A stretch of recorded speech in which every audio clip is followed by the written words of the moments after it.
मर जाएंगे, कट जाएंगे, मगर कॉन्स्टिट्यूशन को, संविधान को हम नहीं छूने देंगे, इसको नहीं बदलने देंगे। रिजर्वेशन को खत्म नहीं कर पाओगे, उल्टा हम रिजर्वेशन को 50% से आगे बढ़ा के ले जाएंगे। नरेंद्र मोदी जी ने सेना के जवानों को मजदूर में बदल दिया है। अग्निवीर योजना को इंडिया सरकार फाड़ के कूड़ेदान में फेंकने वाली है। वो चमचे वाले जिसमें चार पांच चमचे बैठते हैं और नरेंद्र मोदी से सवाल पूछते, वो देखे आपने? नरेंद्र मोदी बायोलॉजिकल नहीं है। नरेंद्र मोदी जी ऊपर से टपक के आए हैं, उनको परमात्मा ने हिंदुस्तान भेजा है। राम मंदिर के इनॉग्रेशन में हिंदुस्तान के राष्ट्रपति जो आदिवासी हैं, उन्हें कहा जाता है तुम्हें नहीं आना है, तुम्हारा चेहरा नहीं दिखना चाहिए। 5 जुलाई खटाखट हम हिंदुस्तान की अर्थव्यवस्था को जंप स्टार्ट करने जा रहे हैं। लाइन लगने वाली है सीटों की, टकाटक। Good bye BJP, good bye Narendra Modi, tata. पहली बार हिंदुस्तान की हिस्ट्री में दलितों को इज्जत दी है, रिस्पेक्ट दी है। और आज बीजेपी के लोग कहते हैं कि हम अंबेडकर जी के काम को, उनके सपने को फाड़ के फेंक देंगे। भाइयों और बहनों, अंबेडकर जी के संविधान को, गांधी जी के संविधान को, नेहरू जी के संविधान को कोई शक्ति फाड़ नहीं सकती है। मैं हिंदुस्तान के सब लोगों से कहना चाहता हूं कि संविधान को इंडिया गठबंधन दिल से, जान से, खून से रक्षा करने का काम करेगा। हम 1 इंच पीछे नहीं हटेंगे। मर जाएंगे, कट जाएंगे, मगर कॉन्स्टिट्यूशन को, संविधान को हम नहीं छूने देंगे, इसको नहीं बदलने देंगे। अब बीजेपी कहती है कि पिछड़ों को, दलितों को, आदिवासियों को रिजर्वेशन नहीं मिलना चाहिए। रिजर्वेशन को वो खत्म करना चाहते हैं। दूसरा मैसेज मैं देना चाहता हूं, रिजर्वेशन को खत्म नहीं कर पाओगे, उल्टा हम रिजर्वेशन को 50% से आगे बढ़ा के ले जाएंगे। पहली बार हिंदुस्तान के इतिहास में नरेंद्र मोदी जी ने सेना के जवानों को मजदूर में बदल दिया है। उनको पेंशन देने के बजाय, शहीद का दर्जा देने के बजाय, कैंटीन देने के बजाय नरेंद्र मोदी ने हिंदुस्तान के युवाओं को कहा है कि अगर आप गरीब घर के बेटे हो और आप सेना में जाते हो तो आपको ना पेंशन मिलेगी, ना कैंटीन मिलेगी, और अगर शहीद होते हो तो तुम्हें शहीद का दर्जा भी नहीं मिलेगा।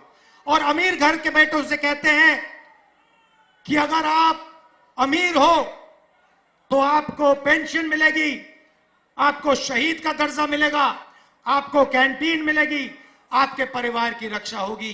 अग्निवीर योजना के हम खिलाफ हैं। मैं हिंदुस्तान के युवाओं को कहना चाहता हूं, अग्निवीर योजना को इंडिया सरकार फाड़ के कूड़ेदान में फेंकने वाली है। भाइयों और बहनों, आपने नरेंद्र मोदी जी के इंटरव्यू देखे आजकल? वो चमचे वाले जिसमें चार पांच चमचे बैठते हैं और नरेंद्र मोदी से सवाल पूछते, वो देखे आपने?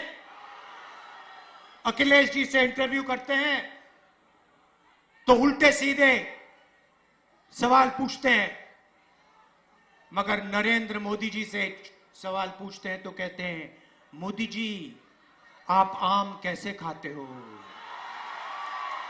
मोदी जी आप आम छील के खाते हो या काट के खाते हो? मोदी जी आम खाने से पहले आप उसको धोते हो? और मोदी जी जवाब देते हैं, ओ चमचो, नरेंद्र मोदी कुछ नहीं करता है, सब कुछ अपने आप होता है। नरेंद्र मोदी को धरती पे परमात्मा ने भेजा है। बाकी सब लोग बायोलॉजिकल हैं, माता पिता से पैदा हुए हैं। नरेंद्र मोदी बायोलॉजिकल नहीं है। नरेंद्र मोदी जी ऊपर से टपक के आए हैं। उनको परमात्मा ने हिंदुस्तान भेजा है परमात्मा का काम करने के लिए। मजे की बात यह है कि परमात्मा ने उनको अदानी जी की मदद करने के लिए भेजा है, अंबानी जी की मदद करने के लिए भेजा है। मगर परमात्मा ने उन्हें किसान को मदद करने के लिए नहीं भेजा, मजदूर को मदद करने के लिए नहीं भेजा, जाति जनगणना करवाने के लिए नहीं भेजा। नरेंद्र मोदी जी के परमात्मा ने उन्हें कहा, नरेंद्र मोदी जी अदानी की मदद करो। हिंदुस्तान के सारे एयरपोर्ट अदानी को दे दो। हिंदुस्तान के पावर प्लांट्स को अदानी को दे दो। रेलवे अदानी को दे दो। 16 लाख करोड़ रुपए कर्जा माफ करो अदानी अंबानी का। ये कैसे परमात्मा है? ये नरेंद्र मोदी जी वाले परमात्मा है। भाई और बहनों, परमात्मा की बात हो रही है तो आपने राम मंदिर का इनॉग्रेशन देखा? राम मंदिर के इनॉग्रेशन में हिंदुस्तान के राष्ट्रपति जो आदिवासी हैं उन्हें कहा जाता है तुम्हें नहीं आना है, तुम्हारा चेहरा नहीं दिखना चाहिए। राम मंदिर के इनॉग्रेशन में एक पिछड़ा वर्ग का व्यक्ति नहीं था, एक दलित नहीं था, एक किसान नहीं था, एक मजदूर नहीं था। अंबानी अदानी की लिस्ट लगी हुई थी वहां पर। 4 जून इंडिया गठबंधन की सरकार बनेगी। हिंदुस्तान के गरीब परिवारों की लिस्ट बनेगी। करोड़ों लोगों के नाम उस लिस्ट में होंगे। हर परिवार में से एक महिला का नाम चुना जाएगा। करोड़ों महिलाओं के नाम एक लिस्ट में लगेंगे। उसके बाद 5 उसके बाद 5 जुलाई खटाखट खटाखट खटाखट खटाखट खटाखट खटाखट खटाखट खटाखट 5 जुलाई, 5 अगस्त, सितंबर, अक्टूबर, नवंबर, दिसंबर। मीडिया वाले लोग कहेंगे देखो देखो इंडिया गठबंधन गरीबों की आदत बिगाड़ रहा है। हम उनसे कहेंगे ज्यादा बोला तो दुगना कर देंगे।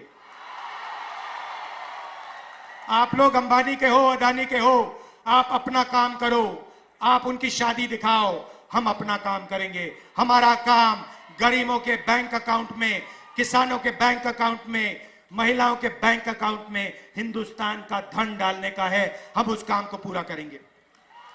भाई और बहनों, किसानों का कर्जा माफ होगा, मिनिमम सपोर्ट प्राइस कानूनी मिलेगी। मनरेगा में आज 250 रुपए मिलते हैं, 400 रुपए मिलेंगे। और आशा और आंगनवाड़ी की जो महिलाएं हैं, जितनी भी उनकी आज आमदनी है उसको हम डबल कर देंगे। हम हिंदुस्तान की अर्थव्यवस्था को जंप स्टार्ट करने जा रहे हैं। जैसे फ्यूल टैंक में पेट्रोल डाला जाता है, उसके बाद चाबी घुमाई जाती है, वैसे हम आपके फ्यूल टैंक में पेट्रोल डाल रहे हैं, धन डाल रहे हैं। उसके बाद चाबी घुमाएंगे, हिंदुस्तान की अर्थव्यवस्था चालू हो जाएगी, आपको रोजगार मिलेगा। मैं आपका दिल से धन्यवाद करना चाहता हूं और समाजवादी पार्टी के कार्यकर्ताओं से, कांग्रेस पार्टी के कार्यकर्ताओं से मैं धन्यवाद करना चाहता हूं। किस बात का धन्यवाद कि इस चुनाव में ये जो दोनों समाजवादी पार्टी और कांग्रेस पार्टी है, जो हाथ का निशान है और जो साइकिल का चिन्ह है, ये दोनों एक साथ मिल गए हैं। साइकिल को हाथ के पंजे ने पकड़ लिया है और ये दोनों एक हो गए। हमारे कार्यकर्ता दोनों, मैंने अपनी आंखों से देखा है, कांग्रेस के कार्यकर्ता दिल लगा के समाजवादी पार्टी का समर्थन कर रहे हैं और समाजवादी पार्टी के कार्यकर्ता पूरे दिल से कांग्रेस पार्टी के कार्यकर्ताओं का, कांग्रेस पार्टी की कैंडिडेट्स का पूरा समर्थन कर रहे हैं। भाई और बहनों, जीत निश्चित है। यहां पे मैं बता रहा हूं, लिख लो, यहां पे क्लीन स्वीप होने जा रही है गठबंधन की, इंडिया गठबंधन की। लाइन लगने वाली है सीटों की, टकाटक टकाटक टकाटक टकाटक। और उसके बाद good bye BJP, good bye Narendra Modi, Tata.